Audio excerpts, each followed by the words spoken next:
Go. Absalom's rebellion. Come home, Absalom. 2 Samuel 14. 2 years passed, and David longed to see Absalom again. Yet he could not bring himself to overlook the murder of Amnon. Joab, who was David's right-hand man as well as his general, guessed how the king was feeling. He thought of a way to persuade David to recall Absalom to Jerusalem. Joab saw Joab sent for a woman who was clever at acting and explained how she could help him change the king's mind. Any person in Israel who wanted justice done could come to the king and ask him to hear the case. So David was not surprised when a sad, worried-looking woman was ushered into his presence. "Please help me, your majesty," the woman begged. "My husband is dead, but I had 2 sons to help and look after me. Then there was a terrible quarrel, and one son killed the other. Now my relatives are telling me that I must hand over my other son to them so that they can put him to death for murder. How can I bear to part with him? He is all I have." King David felt very sorry for the woman. "I promise that your son's life will be spared," he assured her. "No one will harm him." There was a little pause, and then the woman went on more boldly. "Your Majesty, if that is how you feel, won't you send for your son, Absalom, and forgive him? Everyone longs to have him back." David guessed what had been going on. "Tell me honestly," he demanded. "Did Joab put you up to this?" The woman admitted that she had made up her story on Joab's orders. Later, David sent for Joab. "All right," he agreed. "You can send for Absalom. He shall not be put to death for murder." "But I still refuse to see him."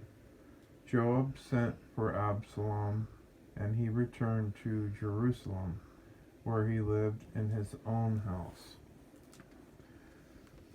The plot thickens. 2 Samuel 14 through 15.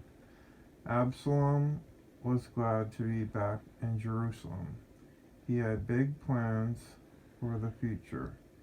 He knew what he was oh no, he knew that he was best he he knew that he was the best looking man in the whole land, and he was especially proud of his beautiful hair.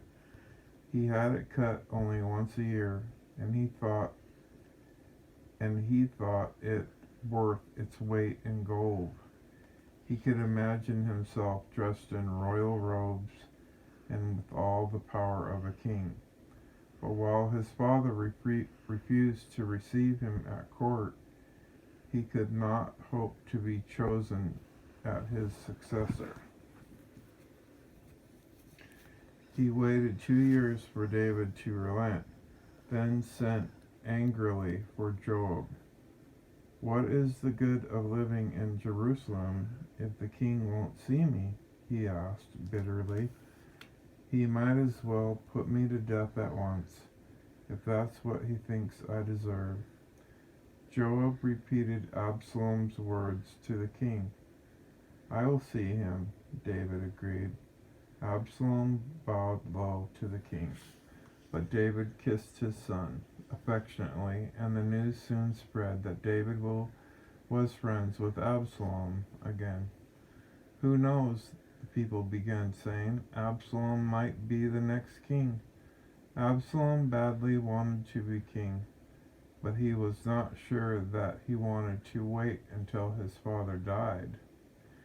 He bought a fine chariot and horses, and had 50 servants to attend him wherever he went. He looked a very important person. Next, he set about making himself more popular than David.